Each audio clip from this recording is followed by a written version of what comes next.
Shalom Bapak Ibu yang dikasih Tuhan, mari kita tundukkan kepala untuk dengar firman Tuhan.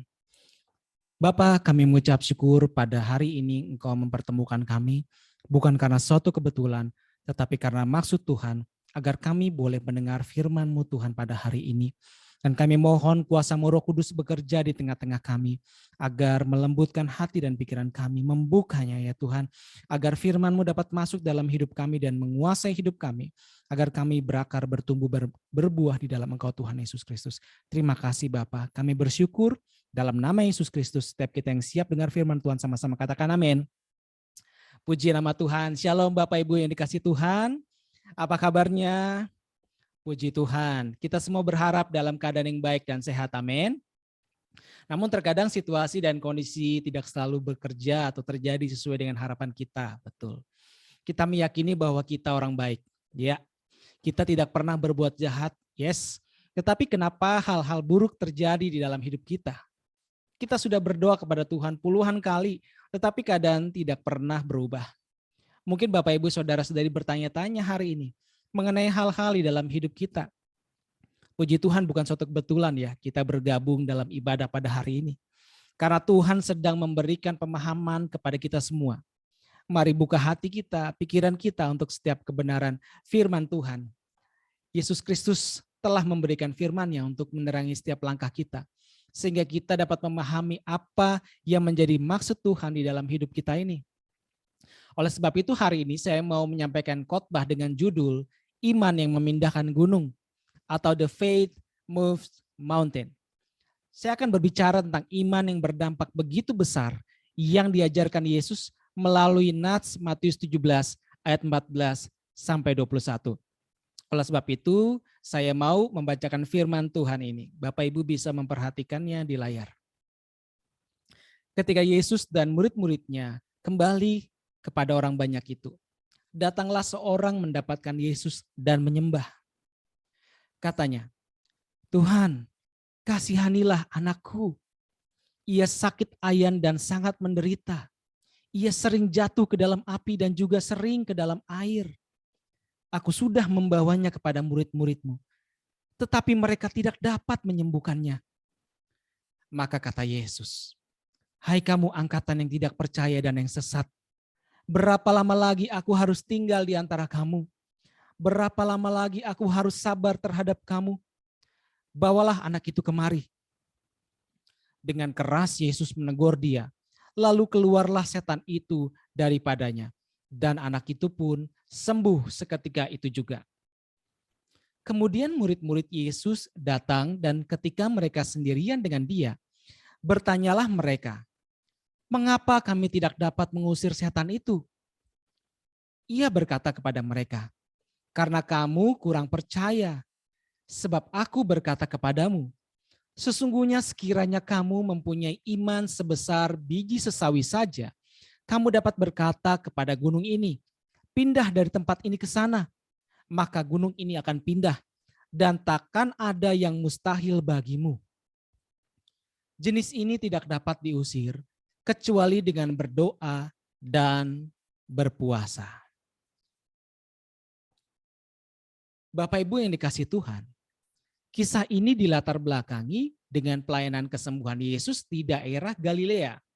Yaitu ketika banyak orang lumpuh, timpang, buta, bisu, dan penyakit lainnya disembuhkan.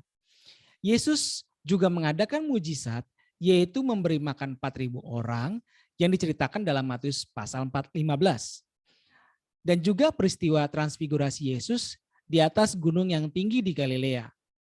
Dalam Matius 16 ayat 13 sampai 20 diceritakan bahwa Yesus menanyakan tentang bagaimana pandangan orang-orang mengenai dirinya sendiri. Orang-orang di sana kerap memahami Yesus sebagai salah satu dari para nabi atau anak Daud. Bapak Ibu, bangsa Israel telah terjajah sekitar 600 tahun lamanya. Mereka tidak memiliki pemerintahan, kerajaan yang otonom seperti pada masa Raja Daud saat itu. Orang Israel kini telah terdiaspora dari Roma hingga Babilonia, dari Mesir hingga Pontus. Walaupun dahulu mereka memiliki tanah pusakanya masing-masing. Inilah mengapa mereka sangat mengharapkan seorang Mesias yang akan memulihkan kembali kerajaan Israel. Orang Israel melihat bahwa Yesus melakukan begitu banyak mujizat dan kesembuhan serta memberi makan 5.000 dan 4.000 orang, menghasilkan air anggur dari air tawar, serta membangkitkan orang mati. Nah, pemahaman mereka tentang kehadiran Yesus di tengah-tengah mereka itu sebenarnya sebagai pribadi utusan Allah yang diurapi oleh Allah akan membebaskan Israel dari penjajahan, memulihkan bangsa mereka seperti pada masa Raja Daud, menghadirkan pemulihan ekonomi, memberikan damai sejahtera bagi seluruh bangsa Israel, dan mendatangkan mujizat seperti yang telah dilakukan para nabi dalam kitab-kitab Perjanjian Lama seperti yang telah kita dengar selama ini. Hal-hal ajaib inilah yang membuat orang Israel meyakini bahwa Yesus memiliki potensi yang besar untuk memberikan kemerdekaan penuh atas Israel dan memakmurkan bangsa Israel. Di sisi lain, para ahli Taurat dan orang-orang Farisi hendak meminta tanda sorgawi sebagai suatu legitimasi bahwa Yesus diutus oleh Allah. Sesungguhnya mereka tahu nubuatan para nabi ini sedang dikerjakan oleh Yesus dalam masa pelayanannya di bumi. Tetapi ada satu penghalang yang membuat mereka tidak mempercayai kemesiasan Yesus. Bapak Ibu yang dikasihi Tuhan, apakah iman ini yang benar-benar diharapkan atau diinginkan oleh Allah? Bapak Ibu yang dikasihi Tuhan, saya mendorong agar kita semua hari ini juga memiliki iman yang memindahkan gunung. Oleh sebab itu ada dua tindakan yang perlu kita lakukan agar memiliki iman yang memindahkan gunung. Tindakan yang pertama, ya, milikilah iman yang benar, Bapak Ibu. Sekali lagi, milikilah iman yang benar. Apa yang dimaksud dari latar belakang kisah ini, Bapak Ibu? Yaitu bahwa mereka semua melihat tetapi buta. Mereka semua mendengar tetapi tuli. Mereka semua mengalami tetapi tidak menanggapi misi dan karya Yesus yang sejati. Mereka mengharapkan dan mengimani Yesus bertindak seperti yang mereka yakini lewat iman versi mereka sendiri. Itulah sebabnya ketika orang tua dari anak yang menderita sakit ayan itu, sebagaimana diceritakan pada Matius 17 ayat 14 sampai 15, ia mengharapkan kesembuhan bagi anaknya itu, namun tidak memperoleh kesembuhan. Karena orang tua itu mengharapkan Yesus sendiri yang menyembuhkan anaknya, bukan para murid. Orang tua itu punya iman versi dirinya sendiri. Karena ia telah mendengar kisah-kisah orang yang begitu banyak disembuhkan oleh Yesus. Ia telah mendengar begitu banyak mujizat yang dilakukan oleh Yesus. Namun ketika ia membawa anaknya itu, ia hanya menjumpai para murid. Karena Yesus sedang pergi ke atas gunung yang tinggi bersama dengan Petrus, Yakobus, dan Yohanes.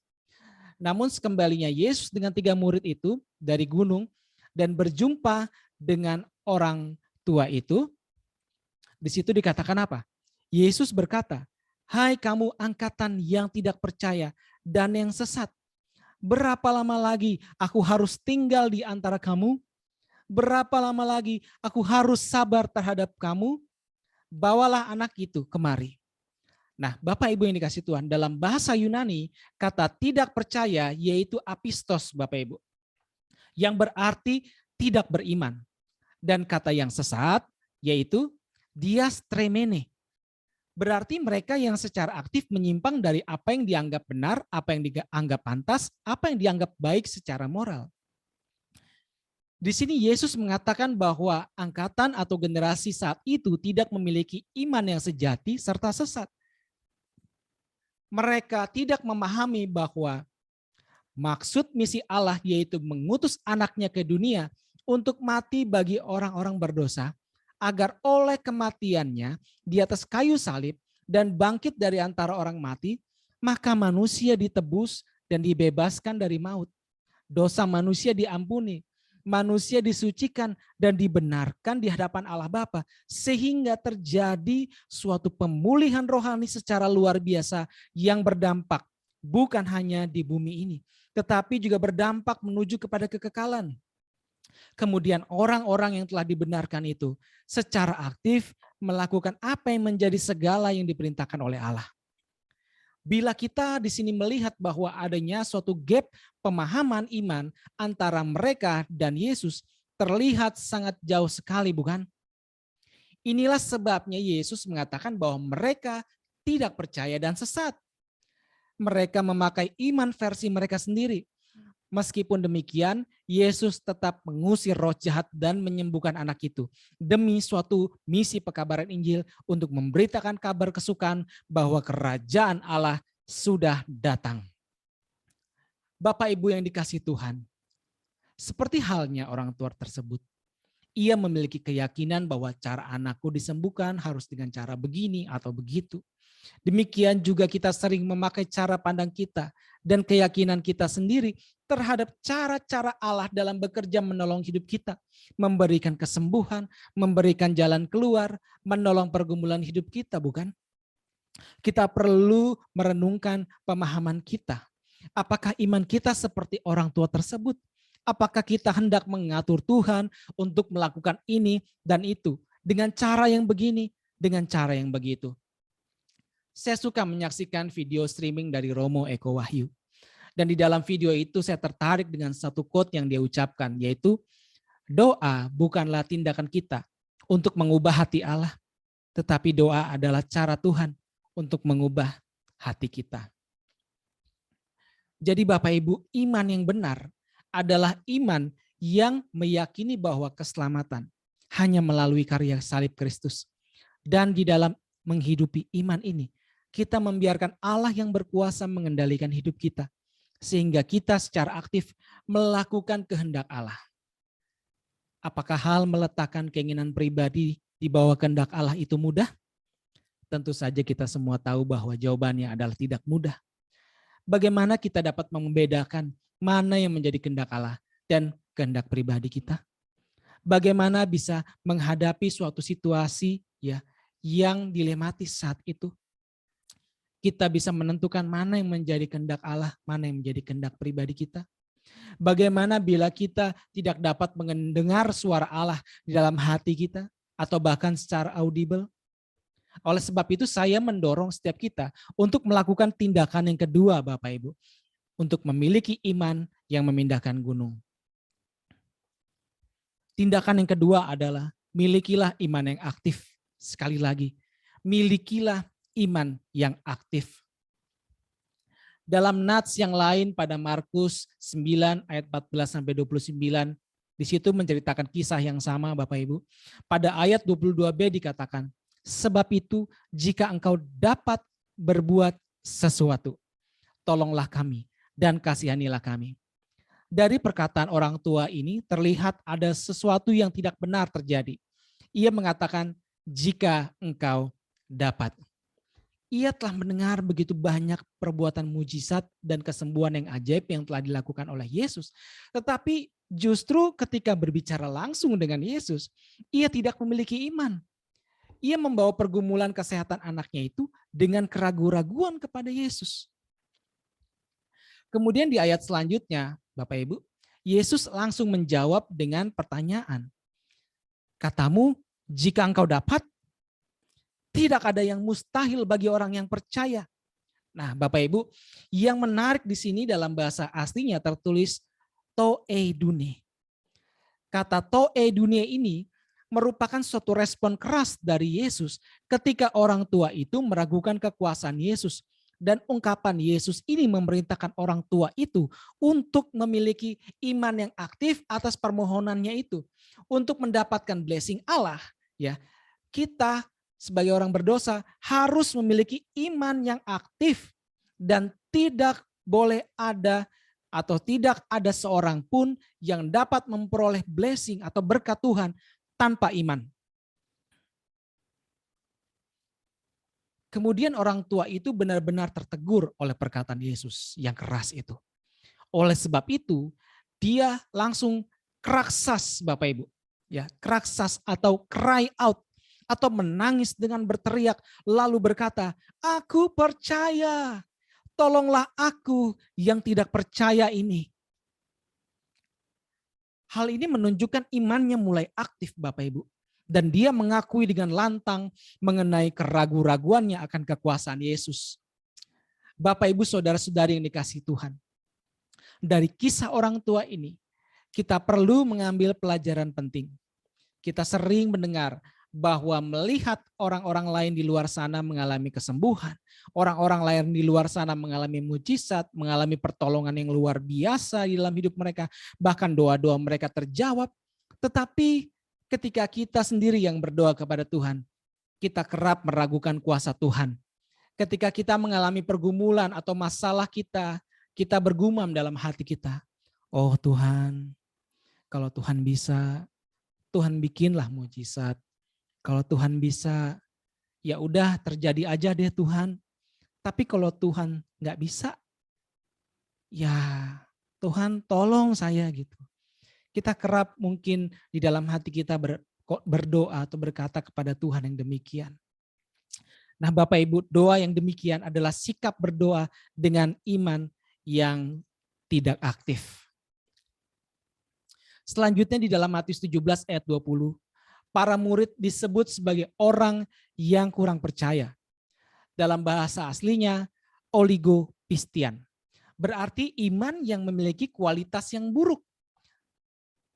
Yang menarik berikutnya di sini, bahkan para murid yang sering melihat Yesus melakukan berbagai mujizat yang luar biasa dan selalu menemani Yesus melayani, ya.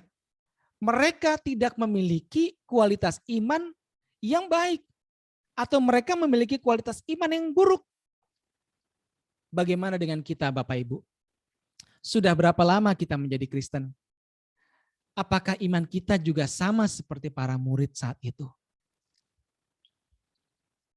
Selanjutnya Yesus mengatakan kepada mereka, sesungguhnya sekiranya kamu mempunyai iman sebesar biji sesawi saja, kamu dapat berkata kepada gunung ini, pindah dari tempat ini ke sana.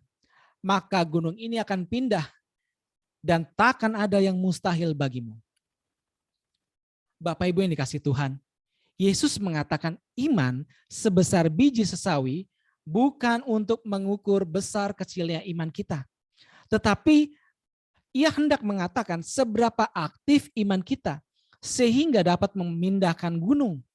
Yang Yesus maksudkan tentang gunung bukanlah secara harafiah Bapak Ibu. Melainkan gunung berbicara tentang hal-hal sukar atau hal-hal mustahil dalam hidup kita.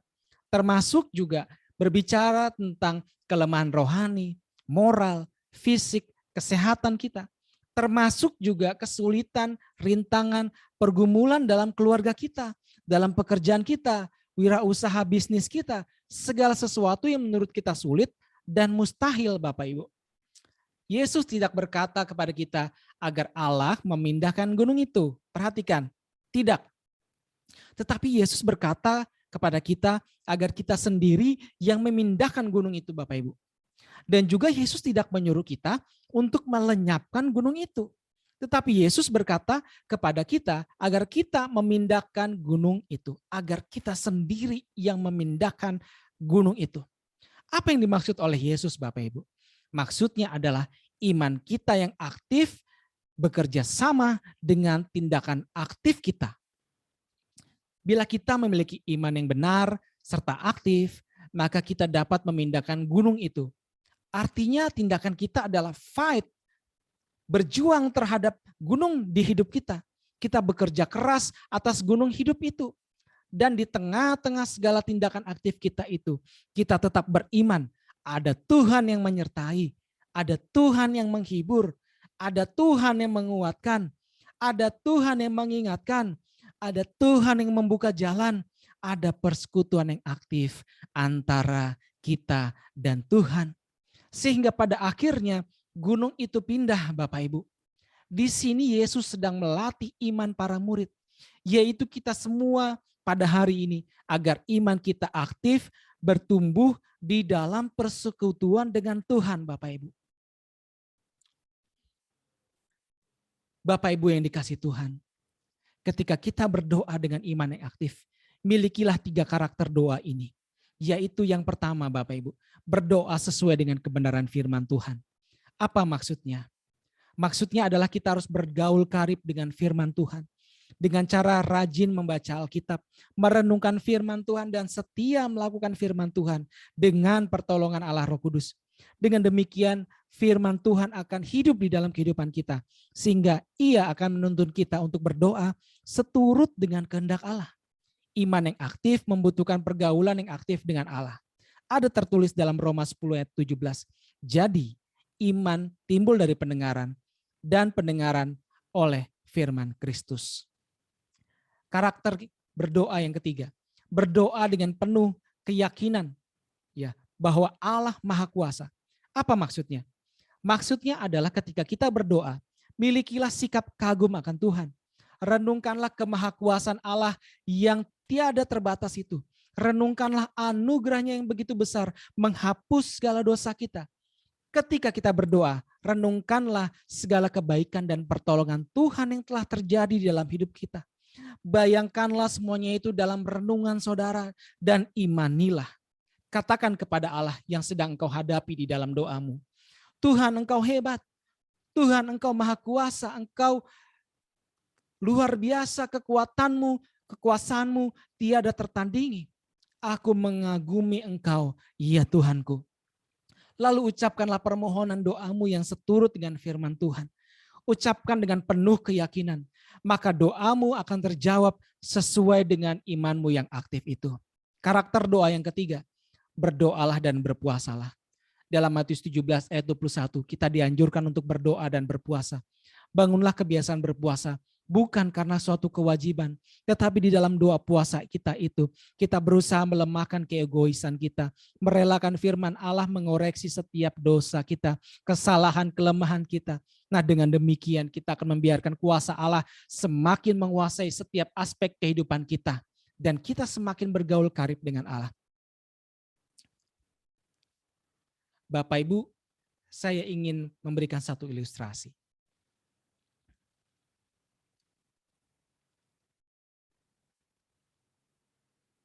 Dahulu kala ada sebuah keluarga kecil yang terdiri dari ayah, ya, ibu, dan seorang anak berumur 10 tahun.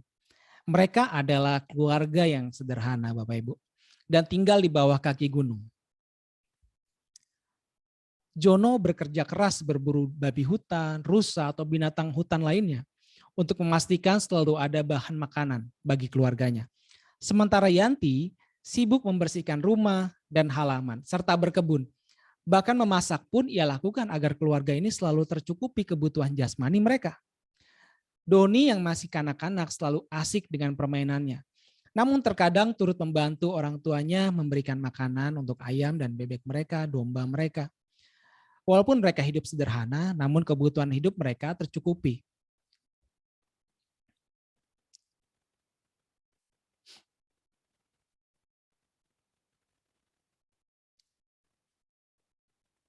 Walaupun hidup mereka sederhana, namun kebutuhan hidup mereka tercukupi. Karena pada dasarnya mereka terbiasa untuk bekerja keras dan tidak berpangku tangan mengharapkan bantuan orang lain. Bahkan bila ada suatu sedikit kelebihan gitu ya, daripada sesuatu yang mereka miliki atau usahakan, maka mereka membagikannya kepada tetangga yang walaupun lumayan jauh dari perjalanannya untuk menjalin tali hubungan kasih di antara sesama. Nah, suatu ketika ya, Doni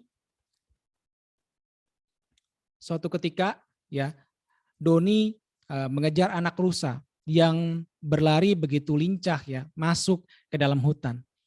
Dan ia melihat ada sebuah kawasan yang sangat subur berada di seberang sungai, Bapak Ibu. Ya. Indah sekali, subur sekali. Nah, namun ia memiliki kendala untuk pergi ke sana karena ada sungai yang lebar dan belum bisa ia seberangi. Saat itu ia bercita-cita untuk memiliki lahan subur tersebut ya suatu saat nanti ketika ia dewasa. Setelah ia pulang sambil bergembira hati, ia menyampaikan cita-citanya itu kepada ayahnya, Bapak Ibu. Ya. Jono tersenyum dan menepuk pundak anaknya lalu berkata, "Kamu bisa menyeberanginya dan memiliki seluruh lahan subur itu saat dewasa nanti, anakku." Lalu Doni menjawab di dalam kebingungannya, Bagaimana caranya, Ayah? Jono menatapnya dan berkata, mulai dari sekarang, kamu ambil batu dari gunung yang di sebelah sana. Ambil batu sesuai dengan kesanggupan kamu. Angkat sekuat tenaga kamu. Lalu susunlah di tepi sungai. Lakukanlah itu setiap hari, anakku. Minggu berganti minggu, bulan berganti bulan, tahun berganti tahun. Doni selalu bersemangat mengambil batu-batu sekuat tenaganya dan menaruhnya di tepi sungai. Pada mulanya ia kesulitan mengambil batu karena berat batu itu dan licin jalur yang harus dia tempuh, serta harus menembus alang-alang yang lebih tinggi dari badannya. Setiap hari ia melewati jalur yang biasa tersebut. Ia tempuh ya jalur tersebut. Dan semakin hari jalur tersebut berubah menjadi jalan setapak dan makin lama makin lebar karena sering dilaluinya. Semakin hari ia bertambah usia, semakin bertumbuh dan otot-otot tangannya dan kakinya semakin terbentuk karena setiap hari ia beberapa kali naik gunung dan turun ke tepi sungai membawa batu-batu itu. Ketika semakin banyak batu di tepi sungai, maka ia melemparkan batu-batu. Ya, ia tidak putus asa walaupun pada mulanya batu-batu itu tidak kelihatan karena tenggelam ke dasar sungai. Ia tetap melemparkan batu-batu itu, Bapak Ibu. Hingga pada akhirnya batu-batu yang tertumpuk mulai tersusun dari dasar sungai dan muncul ke atas sehingga berada di atas air. Lalu ia semakin bersemangat menyusunnya dan tidak bersabar menunggu esok hari untuk membawa semakin banyak batu. Ketika Doni beranjak dewasa, ayahnya meninggal dunia karena kecelakaan ketika berburu. Dan sebelum meninggal, ia berpesan agar Doni menjaga ibunya dan meneruskan cita-citanya.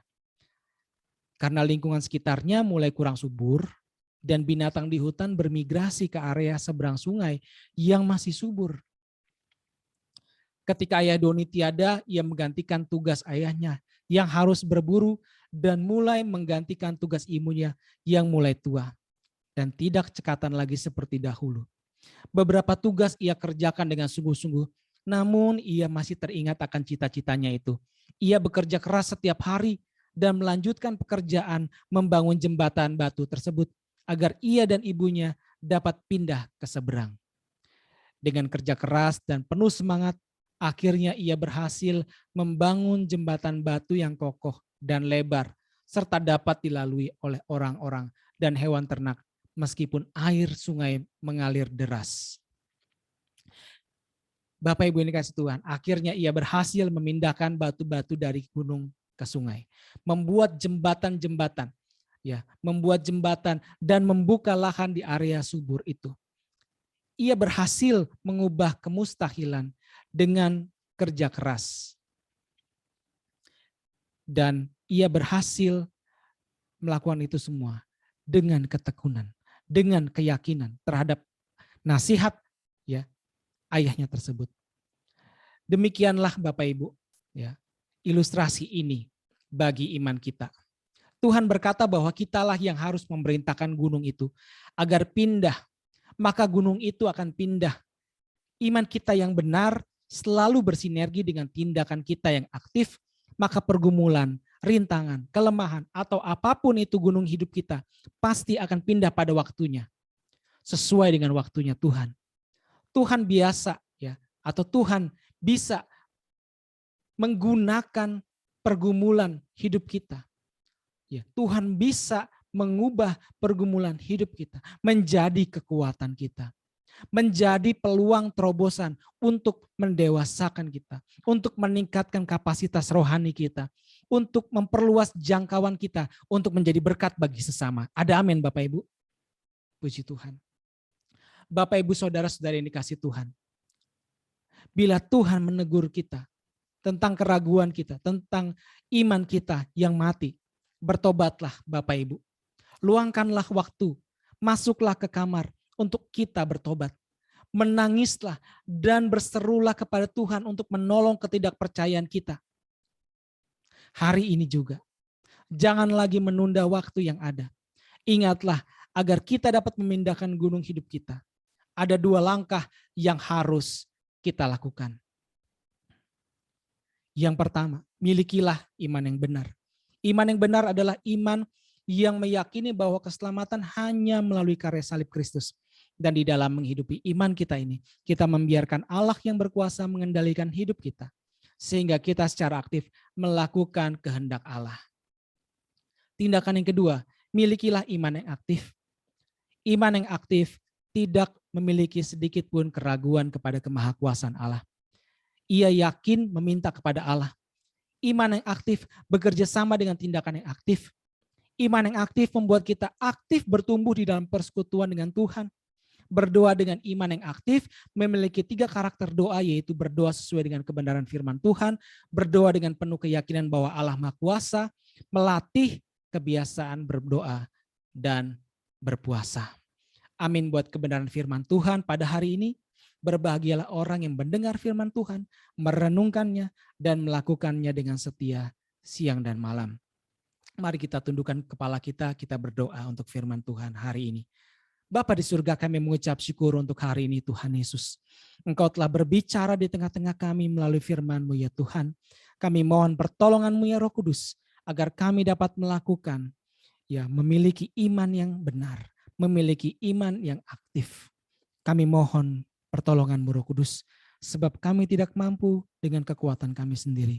Namun oleh pertolongan-Mu Tuhan, Engkau sanggup membuat kami melakukan itu semua. Sehingga pada saatnya, sesuai dengan waktu-Mu Tuhan, gunung kehidupan kami beranjak dan Engkau mendewasakan kami. Terima kasih Tuhan, kiranya Engkau memberkati umat-Mu pada hari ini. Mereka akan kembali pulang ke rumah mereka, ke dalam aktivitas mereka, pekerjaan mereka, usaha mereka. Tuhan tolong mereka, ingatkan mereka akan firman Tuhan ini, agar kami menjadi orang-orang yang dewasa ya Tuhan, memiliki iman yang benar dan aktif di dalam Engkau Tuhan, di dalam persekutuan yang aktif bersama dengan Engkau. Hanya di dalam nama Tuhan Yesus Kristus, kami telah berdoa mengucap syukur. Haleluya, yang percaya sama-sama katakan amin. Amin. Shalom. Terima kasih atas atensi kita dalam mendengarkan firman Tuhan. Tuhan Yesus memberkati kita. God bless you.